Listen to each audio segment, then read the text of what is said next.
2026 T twenty বিশ্বকাপ শেষে সর্বাধিক উইকেট নিয়েছেন কারা? 2026 আইসিসি মেন্স টি-টোয়েন্টি বিশ্বকাপে ভারতের হয়ে জাসপ্রীত বুমরা এবং বরুণ চক্রবর্তী যৌথভাবে সর্বোচ্চ উইকেট সংগ্রাহক হয়েছেন। তাহলে চলুন দেখে নেওয়া যাক টুর্নামেন্টে শীর্ষ 5 উইকেট সংগ্রাহক কে কে। নাম্বার 5, আদিল রশিদ। ইংল্যান্ড দলের এই অসাধারণ স্পিনার, তিনি নিয়েছেন মোট 13টি wicket.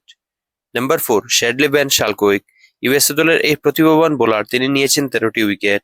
Number 3, Blessing Muzarabani. Zimbabwe দলের এই দুর্দান্ত বোলার, তার ঝুলিতে রয়েছে মোট 13টি উইকেট। নাম্বার 2, বরুণ চক্রবর্তী। ভারতীয় দলের এই মিস্ট্রি স্পিনার বরুণ চক্রবর্তী নিয়েছেন মোট 14টি উইকেট।